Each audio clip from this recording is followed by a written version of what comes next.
Hello बेटा, कैसे हैं आप? आई होप आप लोग सभी ठीक होंगे बच्चे।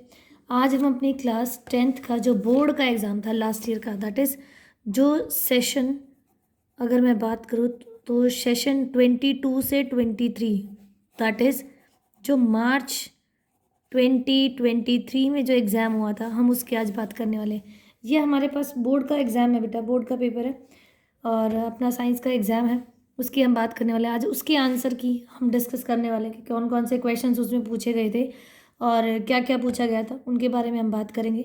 एज वेल एज हम क्वेश्चंस को सॉल्व भी करेंगे जो हमारे पास क्वेश्चंस हैं। तो चलिए स्टार्ट करते हैं। अगर अभी तक आपने मेरे चैनल को सब्सक्राइब नहीं किया बेटा, तो आप नीचे दिए हुए लिंक पर क्लिक करके और मेरे चैनल को नाम से भी आप क्या कर सकते हैं, सब्सक्राइब कर सकते हैं। मेरे चैनल का नाम बेटा बियॉन्ड इमेजिन पॉइंट।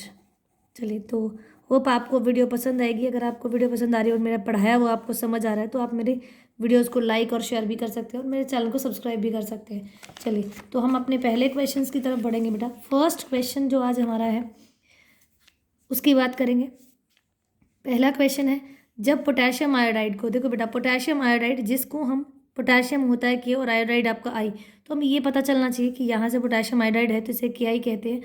और लेड नाइट्रेट, लेड क्या होता है, पीबी होता है, और नाइट्रेट होता है बेटा आपका NO3। ठीक है, तो लेड नाइट्रेट के आई दैट इज पोटेशियम आयोडाइड और लेड नाइट्रेट के जलीय विलयन मिलते हैं तो एक अविलय पदार्थ अलग हो जाता है। जब इन दोनों को मिलाया जाता है तो इनमें से एक अविलय पदार्थ है वो अलग हो जाता है। इसमें होने वाली अभिक्रिया का रासायनिक समीकरण आपको लिखना था। तो हमें पता है, हमने बात की है कि इसकी के आई की और PbNO3 की, और इसका जो सटीक आंसर है वो है बेटा 2Ki plus PbNO3 whole twice gives PbI2 plus 2KNO3। ठीक है, चलिए सेकंड क्वेश्चन की तरफ बढ़ेंगे बेटा। सेकंड क्वेश्चन है, जब सोडियम बाइकार्बोनेट, किसको, सोडियम बाइकार्बोनेट हाइड्रोक्साइड हाइड्रोक्लोरिक अम्ल से अभिक्रिया करता है। देखो बेटा, जब भी कोई भी सोडियम कार्बोनेट हो या सोडियम बाइकार्बोनेट हो, कार्बोनेट के साथ जब भी सोडियम होगा और जब उसे HCl या किसी अम्ल के साथ जब भी रिएक्ट कराया जाता है तो वहाँ से कार्बोनेट है, कार्बोनेट का फॉर्मूला होता है CO3, तो ये टूट कर क्या बनाता है, ये CO2 रिलीज करता है। क्या रिलीज करता है बेटा, CO2 that is carbon dioxide gas release करता है। और कार्बन डाइऑक्साइड गैस क्या करती है बेटा, चूने के पानी को दूधिया कर देती है। तो इसका जो सही आंसर है वो सी होगा। चलिए थर्ड क्वेश्चन, आसान क्वेश्चन है। टमाटर में उपस्थित अम्ल का नाम लिखना है। टमाटर में कौन सा अम्ल उपस्थित होता है बेटा, ऑक्सैलिक अम्ल होता है। लैक्टिक अम्ल किस में होता है, ये आप लोग ये दूध में होता है। एसिटिक एसिड किस में होता है बेटा, ये आप मुझे बताएंगे एसिटिक एसिड किस में होता है। आप नीचे चैट सेक्शन में रिप्लाई कर सकते हैं। मिथेनॉइक अम्ल जिसे हम फॉर्मिक एसिड भी कहते हैं, मिथेनॉइक अम्ल जिसे हम फॉर्मिक एसिड कहते हैं, ये मैं बता देती हूँ, ये आंट स्टिंग में होता है, दैट इज चींटी के डंक में होता है। चींटी के डंक में होता है ये, ठीक है। तो चींटी के डंक में मिथेनॉइक एसिड होता है, दैट इज आपका फॉर्मिक एसिड होता है। लैक्टिक अम्ल मैंने कहा दूध में होता है। ऑक्सैलिक अम्ल किस में, टमाटर में होता है। तो आंसर हमारा डी है, लेकिन एसिटिक अम्ल के बारे में आप मुझे बताएंगे।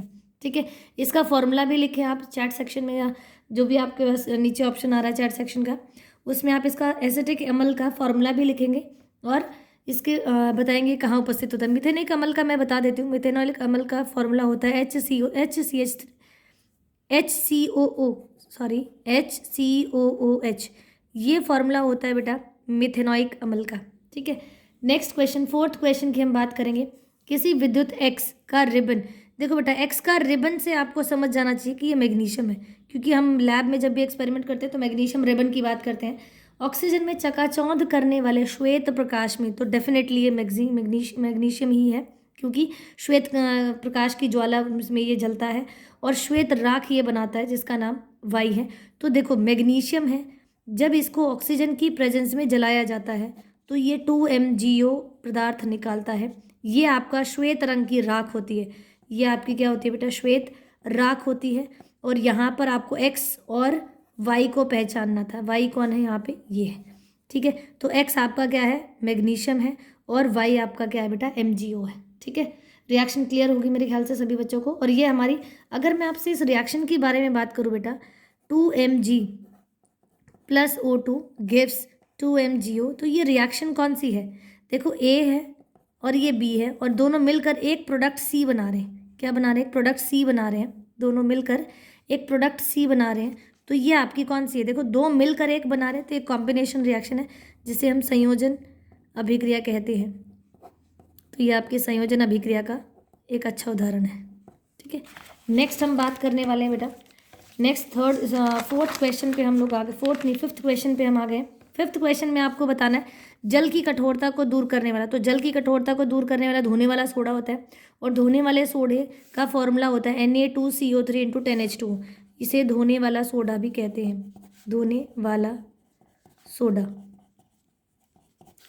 ठीक है, चलिए नेक्स्ट हम बात करने वाले हैं बेटा क्लोरीन के अणु के इलेक्ट्रॉन बिंदु संरचना। देखो बेटा, क्लोरीन की इलेक्ट्रॉन बिंदु संरचना आपको करनी है। वैसे मैं इसका ऑप्शन बता देती हूँ, ये सी है। आया किस प्रकार है, हम उसकी बात करेंगे। देखो, क्लोरीन जो होता है, क्लोरीन का अगर मैं फॉर्मूला लिखूँ तो क्लोरीन का नंबर होता है बेटा 17, और इसका इलेक्ट्रॉनिक विन्यास होता है 2, 8 और 7। मतलब इसके आउटर मोस्ट शेल में, दैट इज आखिरी कक्ष में, जिसमें आखिरी कक्ष में 7 इलेक्ट्रॉन है, तो ये इसके संयोजक इलेक्ट्रॉन है। ये क्या है, इसके संयोजक इलेक्ट्रॉन है। संयोजक इलेक्ट्रॉन की डेफिनेशन क्या होती है बेटा, कि किसी भी तत्व के आखिरी कक्ष में जितने इलेक्ट्रॉन होते हैं वो उसके संयोजक इलेक्ट्रॉन है। तो इसके संयोजक इलेक्ट्रॉन 7 हो गए। और जब भी आप किसी भी तत्व का आप इलेक्ट्रॉन डॉट स्ट्रक्चर बनाते हैं, तो उसके आखिरी कक्ष में जितने इलेक्ट्रॉन मौजूद होते हैं आप उनकी बात करते हैं। तो 7 इलेक्ट्रॉन है, तो यहाँ देखो 1, 2, 3, 4, 5 और 6, और ये 7वां मैंने बना दिया यहाँ पर। ठीक है, क्योंकि हमें क्लोरीन और क्लोरीन के बीच में आबंध दिखाना है। तो फिर से हम देखेंगे, दूसरा जो क्लोरीन होगा अगर मैं उसकी बात करूँ तो उसके पास भी 7 होंगे, क्योंकि क्लोरीन के पास 7 है। तो इनको हम एक्स से दिखा देते हैं, 1, 2, 3, 4, 5, 6 और ये इसका 7। ठीक है, आप इन्हें ऐसे भी लिख सकते हैं, आप इन्हें अपनी सहूलियत के अनुसार आप ऐसे भी दिखा सकते हैं। तो ये आपके ऊपर डिपेंड है, प्लस आपके पास क्वेश्चन में जो दिया हुआ आप उसके अकॉर्डिंग बात करेंगे। तो यहाँ पर एक डॉट और एक क्रॉस है। अगर एक डॉट और एक क्रॉस की बात करें तो वो ऑप्शन सी में ही है हमारे पास, क्योंकि यहाँ पे 2 डॉट 2 क्रॉस है, यहाँ पे 3 डॉट 3 क्रॉस है, यहाँ पे 2 डॉट और 2 क्रॉस है। आपके पास होता क्या है बेटा, आप ये बनाते कैसे, अगर मैं उसकी बात करूँ तो जब मैं इस क्लोरीन को ढकूँ तो देखो इसके 8 पूरे होने चाहिए इलेक्ट्रॉन्स की संख्या। अगर मैं इसको ढकूँ तो इसके इलेक्ट्रॉन्स की 8 पूरे होने चाहिए। दैट इज ये शेयरिंग से बनता है, ये जो बॉन्ड है ये शेयरिंग से बनता है। शेयरिंग का मतलब होता है ये आपस में सहसंयोजी आबंध बनाते हैं, सहसंयोजी आबंध बनाते हैं। क्या बनाते हैं बेटा, सहसंयोजी आबंध बनाते हैं। इसीलिए यहाँ पर हमारे पास जो ऑप्शन सी है वो आपका करेक्ट ऑप्शन हो जाएगा। ठीक है, अब नेक्स्ट हम क्वेश्चन नंबर 7 की बात करें तो 7th क्वेश्चन है बेटा सोडियम हाइड्रोक्साइड का अगर मैं फॉर्मूला लिखूँ तो NaOH होता है सोडियम हाइड्रोक्साइड। ये एक एल्कली है। एल्कली क्या होता है, जो पानी में घुल जाते हैं उन्हें हम एल्कली कहते हैं। ऐसे क्षारक जो पानी में घुल जाते हैं उन्हें हम एल्कली कहते हैं। इन्होंने कहा है कि सोडियम हाइड्रोक्साइड क्षार जो एक एल्कली है, जबकि फेरिक ऑक्साइड FeOH की बात कर रही है यहाँ पर। फेरिक ऑक्साइड जो होता है बेटा वो आपका कैसा है, क्षारक है, लेकिन वो एल्कली नहीं है, मतलब वो पानी में नहीं घुलता है। क्यों ऐसा होता है, क्योंकि देखो बेटा, जबकि ये एक ऐसा एक क्षारक है, एल्कली नहीं है, क्षार नहीं है, दैट इज एल्कली नहीं है। तो सोडियम हाइड्रोक्साइड ऐसा क्षारक है जो जल में विलय है, जबकि फेरिक हाइड्रोक्साइड भी क्षारक है, OH है तो वो क्षारक है, बट वो जल में विलय नहीं है। तो ऑप्शन बी यहाँ पर आपका करेक्ट हो जाएगा। अब नेक्स्ट हम क्वेश्चन नंबर 8 की बात करने वाले हैं। रंध्रों के खुलने और बंद होने का कारण क्या है। रंध्र जो होते हैं बेटा, देखो अगर मैं रंध्र का स्ट्रक्चर बनाऊँ तो रंध्र का जो स्ट्रक्चर होता है वो लगभग इस प्रकार से होता है। ये रंध्र है, ठीक है। तो जो रंध्र होता है इसके खुलने और बंद होने का जो प्रक्रिया है वो किसकी वजह से होती है, क्योंकि जो द्वार कोशिकाओं में जल की बाहर और भीतर गति होती है। बिल्कुल, जो द्वारक कोशिकाएं हैं उनके द्वारा क्या होती है, जल की अंदर और बाहर मूवमेंट होती है। इस वजह से रंध्र के खुलने और बंद होने का कारण बनती है। नेक्स्ट है बेटा क्वेश्चन नंबर 9 है, जड़ों में जल प्रवेश करने का कारण क्या होता है। देखो बेटा, जब हमने विसरण और परासरण करते हैं 9th क्लास में तो हम बताते हैं कि एक चीज़ की दूसरे में मात्रा अधिक या कम होती है तो उनकी मूवमेंट अंदर बाहर होती है, ठीक है। और मृदा में और जड़ों के बीच आयनों की सांद्रता में अंतर है। किसमें, मृदा मतलब मिट्टी में, और जो जड़ें हैं पौधे की उनके बीच जो आयनों की सांद्रता है, क्योंकि किसी की कम किसी की ज़्यादा, इसीलिए वो एक्सचेंज ऑफ आयन्स होते हैं। इसीलिए क्या कहते हैं बेटा, इनकी कॉन्सेंट्रेशन जो आयन्स की है रूट्स और किसके, सॉइल के बीच में, दैट इज मृदा और जड़ों के बीच में आयनों की सांद्रता में अंतर होता है, इसीलिए उनकी मूवमेंट क्या होती है, अंदर बाहर ऐसे होती की है, ठीक है। अब नेक्स्ट हम लोग बात करने वाले हैं बेटा हमारे क्वेश्चन नंबर 10 की।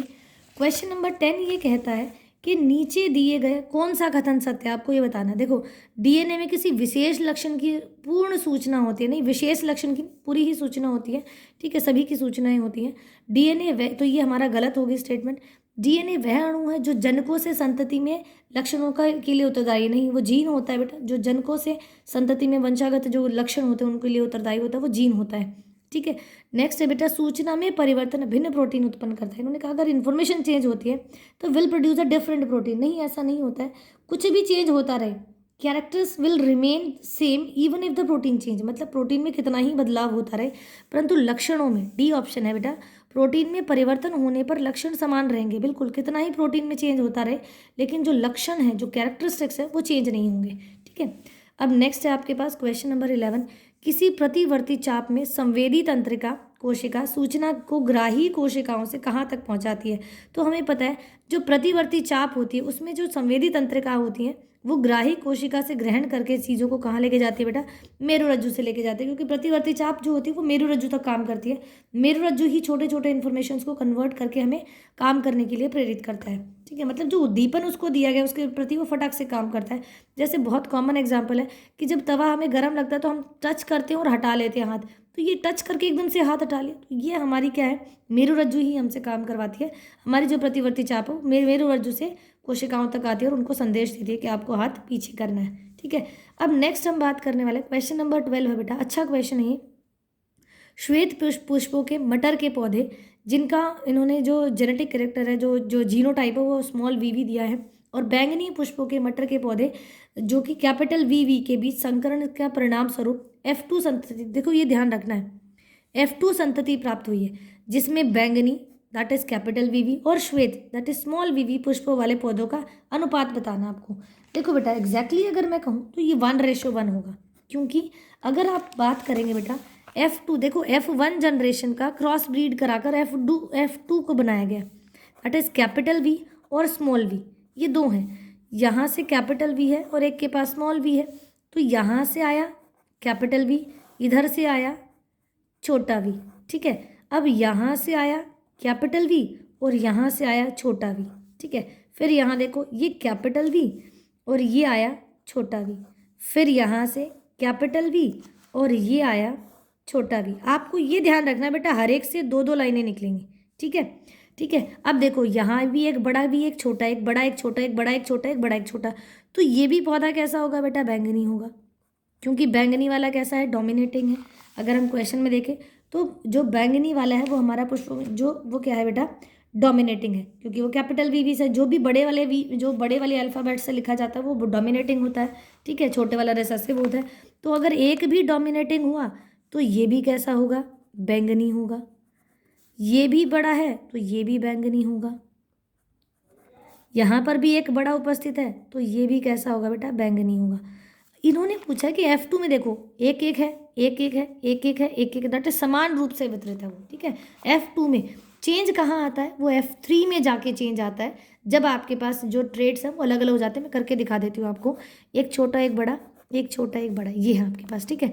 तो अगर मैं इनका F3 का क्रॉस करके दिखाऊँ तो ये बड़ा आया, इधर से बड़ा, फिर यहाँ से बड़ा आएगा और यहाँ से छोटा, फिर यहाँ से आया छोटा, इधर से आया बड़ा, फिर यहाँ से आया छोटा और इधर से भी आएगा छोटा।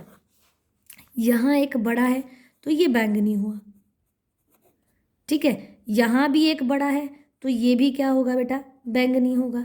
यहाँ भी एक बड़ा उपस्थित है तो ये भी क्या है, बैंगनी है। लेकिन यहाँ दोनों छोटे हैं तो ये सफ़ेद रंग के आएंगे, कैसे आएंगे, सफ़ेद रंग के। तो आप देखो 3 कैसे, 1 2 3 4 बनी, ये आपकी F2 जनरेशन का क्रॉस ब्रीड कराया गया। F2 जनरेशन का जब क्रॉस ब्रीड कराया गया तो ये F3 जनरेशन आई है, कौन सी, F3, जिसका रेशो 3:1 आया। तो बच्चे कंफ्यूज हो जाते हैं कि 3:1 आएगा या 1:1 आएगा इस क्वेश्चन के अकॉर्डिंग। अगर हम अकॉर्डिंग टू द क्वेश्चन देखें, इस क्वेश्चन के अकॉर्डिंग देखें तो देखो 1:1 आया, और अगर आपसे F3 जनरेशन का पूछ लिया जाता तो वहाँ पर 3:1 आता। ठीक है। तो कंफ्यूज नहीं होना, आपको ये चेक करना है कि किसका पूछा गया है, F1 का क्रॉस करा के F2 का पूछा गया है या F2 का क्रॉस करा के F3 का पूछा गया है।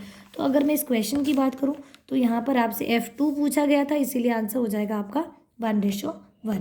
अब नेक्स्ट क्वेश्चन है बेटा, किसी धारावाही वृत्ताकार पाश द्वारा उत्पन्न चुंबकीय क्षेत्र की चुंबकीय क्षेत्र रेखाओं का सही पैटर्न आपको ऑब्जर्व करना है। देखो बेटा, अगर आपको ये चेक करना है तो ध्यान रखना, एन जो होता है ना नॉर्थ, वो आपका एंटी क्लॉकवाइज चलता है।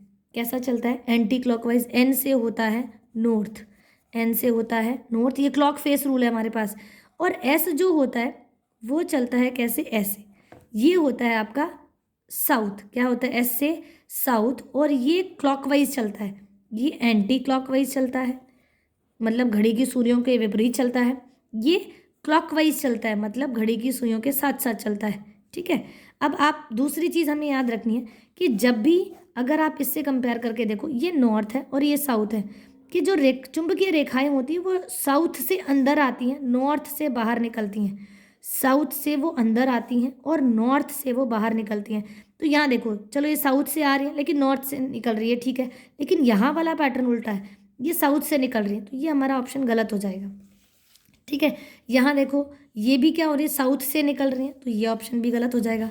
अगर मैं डी के पास जाऊँ तो आप देखो, ये साउथ से अंदर आ रही हैं, ठीक है, ये भी साउथ से अंदर जा रही हैं, ठीक है, लेकिन यहाँ पर आप ये देखिए कि जब ये निकल रही हैं, ठीक है, तो ये पूरा वृत्ताकार जो है ये पूरी घूम रही है, ये सीधी जा रही हैं। इसकी बजाय हमारे पास क्या आएगा बेटा? जो सी ऑप्शन है वो अपना करेक्ट ऑप्शन आएगा। ठीक है। यहाँ पर ये पूरा सर्कल बना रहा है बेटा, हमारे पास एग्जैक्टली सर्कल बिल्कुल पूरा होता है कम ये, लेकिन हमारे पास जो ऑप्शन होगा वो आपका ऑप्शन सी यहाँ पे करेक्ट हो जाएगा। ठीक है। अब नेक्स्ट क्वेश्चन की हम बात करें, क्वेश्चन नंबर 14 की। तो क्वेश्चन नंबर 14 ये कहता है कि 12 वॉट और 6 वॉट के दो एलईडी के बल्ब है। क्या है? 12 वॉट और 6 वॉट के दो एलईडी के बल्ब है, जिन्हें श्रेणी में लगाया जाता है। किसमें? श्रेणी क्रम में लगाया जाता है। श्रेणी क्रम कौन सा होता है बेटा? अगर मैं रजिस्टेंस लगाऊं तो ये श्रेणी क्रम होता है, जिसमें आपको याद रखना है कि आई जो होता है, करंट जो होता है वो सेम रहता है। करंट सेम रहता है, सिर्फ वोल्टेज बदलती है इसमें। ठीक है। ठीक है, चलिए, तो इन्होंने श्रेणी में 12 वॉट और 6 वॉट के दो एलईडी बल्बों को लगाया है। यदि 12 वॉट के बल्ब से इतना एम्पियर की धारा प्रवाहित हो रही है, मतलब जो करंट है वो 0.06 एम्पियर है, तो इन्होंने पूछा आपसे क्या है बेटा कि 6 वॉट का जो बल्ब है उससे कितनी धारा प्रवाहित होगी। तो क्योंकि श्रेणी क्रम में है तो वहाँ पर हमने क्या देखा, जो करंट है वो डिवाइड नहीं होता, वो सेम रहता है। तो यहाँ पर भी हमारे पास क्या आ जाएगा? सॉल्व करने की ज़रूरत ही नहीं है, 0.06 एम्पियर आपके पास यहाँ पर क्या आ जाएगा बेटा? आंसर आ जाएगा। अब क्वेश्चन नंबर 15 की बात करेंगे। 15 में इन्होंने कहा है कि दर्शाए अनुसार कोई अल्फा, ये अल्फा कण है। अल्फा जो होता है वो पॉजिटिवली चार्ज होता है, जिस दिशा में पॉजिटिव चार्ज होता है उसी दिशा में हमारे पास क्या होता है बेटा? धारा का प्रवाह होता है। इन्होंने कहा कोई अल्फा कण किसी एक समान चुंबकीय क्षेत्र में प्रवेश करता है, इसमें ये प्रवेश करता है, तो अल्फा कण की गति की दिशा होगी। दिशा बतानी है आपको, मतलब FMI, अगर हम कंसेप्ट लगाए FMI, तो हमारे पास लेफ्ट हैंड रूल है। क्या है? लेफ्ट हैंड रूल है बेटा। लेफ्ट हैंड रूल में क्या होता है, अगर मैं आपसे लेफ्ट हैंड रूल कहूँ तो इन्होंने कहा है, देखो लेफ्ट हैंड रूल क्या कहता है, ये हमारे पास करंट की दिशा है, ठीक है, ये हमारे पास किसकी है बेटा? देखो F, और ऊपर की तरफ ये हमारे पास बल है, ये हमारे पास बल है, ये 3 है बेटा, ये F, ये M और ये I। अगर एग्जैक्टली मैं बात करूँ, जो हमारे पास बुक्स में है वो F है, दैट इज़ ये बल है, ये M ये चुंबकीय क्षेत्र है, और ये हमारे पास क्या है बेटा? करंट की दिशा है। इन्होंने कहा अगर इस अरेंजमेंट को चेंज इसके अकॉर्डिंग, क्वेश्चन के अकॉर्डिंग घुमा दिया जाए, ऐसे घुमा दिया जाए, तो देखो ये चुंबकीय क्षेत्र आ गया, ये आपके अल्फा कण आ गए, तो बल कहाँ लग रहा है? पेज से बाहर ऊपर की तरफ, पेज से बाहर निकल रहा है, इसका मतलब कागज से बाहर की ओर आते समय, मतलब पेपर से ऊपर की तरफ आ रहा है, मतलब बाहर निकल रहा है। तो यहाँ पर ऑप्शन हमारे पास हो जाएगा बेटा ऑप्शन डी। तो ये डी हमारा बिल्कुल करेक्ट ऑप्शन हो जाएगा इसका, कि पेज से बाहर की ओर आते हुए यहाँ पर क्या होगा बेटा? जो दिशा है वो इसकी रहेगी बल की। ठीक है, चलिए अब क्वेश्चन नंबर 16 है। 16 में इन्होंने कहा है कि किसी प्रतिरोधक के मान को घटाकर उसके प्रारंभिक मान का आधा कर दिया जाए। क्या पूछा है बेटा? किसी प्रतिरोधक के मान को घटाकर उसके प्रारंभिक मान का आधा कर दिया जाए यदि विद्युत परिपथ के अन्य प्राचलकों या प्रचालों में कोई परिवर्तन नहीं हो तो प्रतिरोध क्यों है उत्पन्न? ऊष्मा बताने। देखो बेटा, अगर मैं ऊष्मा की बात करूँ तो ऊष्मा का फॉर्मूला होता है आपके पास H=I²R और T, ये होता है। इन्होंने कहा है ये H1 है मेरे पास, ठीक है, ये H1 है मेरे पास। इन्होंने कहा है अगर मैं नई अरेंजमेंट में जो H2 अरेंजमेंट हीट है आपको वो निकालनी है, ठीक है, अगर वो इसको I तो एज इट इज़ है R की वैल्यू R/2 कर दे तो इन दोनों में क्या मतलब रिलेशनशिप आएगा। तो यहाँ अगर मैं कहूँ तो H2 बराबर 1/2 में बाहर ले लेती हूँ, I²RT रहेगा, ठीक है। अब ये देखिए जो I²RT है दैट इज़ H2 बराबर ये किसके बराबर H1 के, तो ये 1/2 H1, मतलब जो H1 है इस 2 को हम इसके पास लेके जाएंगे तो H1 जो है वो 2 टाइम्स H2 मतलब दुगना हो जाएगा। क्या हो जाएगा? दुगना हो जाएगा। तो वही इसमें है, ये दोगुनी हो जाएगी, ठीक है। क्या हो जाएगा बेटा? दोगुना हो जाएगा। अब क्वेश्चन नंबर 17 है बेटा। 17 आपको पता है कि हमें ये अभिकथन और कारण दिया होता है, आपको उसे पहचानना होता है। इस फर्स्ट क्वेश्चन में 17 के फर्स्ट ए पार्ट अभिकथन है, मानवों में यदि काले नेत्रों के जीन को कैपिटल बी उत्तरदायी है और भूरे नेत्रों के लिए स्मॉल बी उत्तरदायी है, तो जिस संतति का जीन बीबी, स्मॉल बीबी और कैपिटल बीबी है उनके नेत्रों का वर्ण काला होगा। देखो यहाँ पर एक कैपिटल बी है तो ठीक है ये काला है, यहाँ पर भी बी है तो ये भी काला है, बट ये छोटे बी हैं बेटा, इनमें दोनों ही कैसे हैं? छोटे बी हैं, छोटे बी भूरे नेत्रों वाले हैं तो ये भूरे होंगे, तो ये गलत है, मतलब ए आपका गलत है। ए ऑप्शन क्या है बेटा आपका? गलत है। अगर मैं नेत्रों का काला वर्ण प्रभावी लक्षण है, बिल्कुल ये काला वर्ण हमारा प्रभावी लक्षण है, इसीलिए इसका जो आंसर हो जाएगा वो डी हो जाएगा कि यहाँ पर ए तो ए असत्य है, जो ए है वो असत्य है परंतु आर सत्य है, ठीक है। तो इसका ऑप्शन हमारे पास ऑप्शन डी होगा। अब क्वेश्चन नंबर 18 में आते हैं। बिना बुझे चूने की पानी से अभिक्रिया ऊष्माक्षेपी अभिक्रिया है। बिल्कुल ठीक बात है ये कि जब आप बिना बुझे हुए चूने दैट इज कैल्शियम ऑक्साइड के अंदर जब पानी डालते हो तो क्या होता है? ऊष्मा निकलती है, कैल्शियम हाइड्रोक्साइड बनता है और ऊष्मा निकलती है बहुत ज़्यादा, ठीक है। तो ये ऊष्माक्षेपी है, ऊष्मा बाहर निकल रही है, ठीक है। बिना बुझा हुआ पानी से बहुत तीव्र अभिक्रिया करके अत्यधिक मात्रा में ऊष्मा उत्पन्न करता है। तो हाँ बिल्कुल ठीक है, बहुत ज़्यादा उत्पन्न करता है ऊष्मा। तो इसका ऑप्शन क्या आ जाएगा बेटा हमारे पास? ए भी ठीक है, आर भी ठीक है और आर इसकी सही व्याख्या भी करता है, ठीक है। अब हम क्वेश्चन नंबर 19 पर आते हैं। क्वेश्चन नंबर 19 क्या कहता है बेटा? क्वेश्चन नंबर 19 कह रहा है जब किसी धारावाही सीधे चालक को चुंबकीय क्षेत्र से उसकी दिशा के लंबवत रखा जाता है तो चालक बल का अनुभव करता है। ये बात बिल्कुल ठीक है कि चालक पे बल का अनुभव तो होता है, लेकिन इन्होंने ये क्या कहा है बेटा कि किसी कारण में कहा धारावाही चालक का नेट आवेश शून्य होता है। नहीं, नेट आवेश शून्य नहीं होता। 90 डिग्री के कोण पर एक दूसरे को काटते हैं लेकिन नेट आवेश शून्य नहीं होता। आवेश नहीं होगा तो बेटा करंट कहाँ से बनेगा, ठीक है। तो यहाँ पर क्या है आपके पास ऑप्शन क्या आएगा बेटा? बी है। देखो नेट चार्ज शून्य तो हो सकता है लेकिन ये इसकी एक करेक्ट एक्सप्लेनेशन नहीं है, किसकी जो ऊपर लिखा हुआ है। तो ये ऑप्शन ए है कि दोनों सत्य है परंतु आर जो है इसकी पूर्ण व्याख्या नहीं कर रहा है, ठीक है। अब क्वेश्चन नंबर 20 है और ये हमारा आखिरी क्वेश्चन है MCQ का। उसकी हम बात करने वाले कि शुद्रांत्र के आंतरिक आस्तर पर अनेक उंगलियों जैसे प्रवर्ध होते हैं जिन्हें हम दीर्घरोम कहते हैं। ये बात बिल्कुल ठीक है। और इनमें रुधिर की बहुतायत मतलब बहुत ज़्यादा क्या होता है? रिच ब्लड होता है, बहुत ज़्यादा ब्लड का यहाँ पर क्या होता है? आगमन होता है। तो ये बात बिल्कुल ठीक है, ये आपका बिल्कुल ठीक है। अब हम आर की तरफ बढ़ते हैं। आर में इन्होंने कहा है बेटा इन दीर्घरोमों का पृष्ठ क्षेत्रफल अधिक होता है। ये बात ठीक है। जो भोजन के पूर्ण पाचन में शुद्रांत की सहायता करता है, नहीं, ये पूर्ण पाचन में सहायता नहीं करता, ये अवशोषण में जो न्यूट्रिएंट किसमें हमारे पाचित भोजन में उपस्थित जो न्यूट्रिएंट्स हैं उनको एब्जॉर्ब करने में, अवशोषित करने में ये हेल्प करता है। तो ये आर इसकी करेक्ट एक्सप्लेनेशन नहीं है। आर करेक्ट एक्सप्लेनेशन क्या? आर ठीक ही नहीं है। तो ए सत्य है, आर गलत है। तो इसके लिए हमारे पास ऑप्शन हो जाएगा ऑप्शन सी। तो ये हमारे पास बेटा 20 क्वेश्चन थे। अब नेक्स्ट पार्ट में हम लोग आगे बात करेंगे। आज के लिए इतना ही। होप आपको ये वीडियो समझ आई होगी बेटा। और अगर अभी तक आपने मेरे चैनल को सब्सक्राइब नहीं किया है तो आप नीचे दिए हुए लिंक पर जो ब्लू कलर का लिंक आप उस पर क्लिक करके भी मेरे चैनल को सब्सक्राइब कर सकते हैं। एज वेल एज नाम से भी आप मेरे चैनल को सब्सक्राइब कर सकते हैं। मेरे चैनल का नाम है बियॉन्ड इमेजिन पॉइंट। चलिए, thank you for today's class.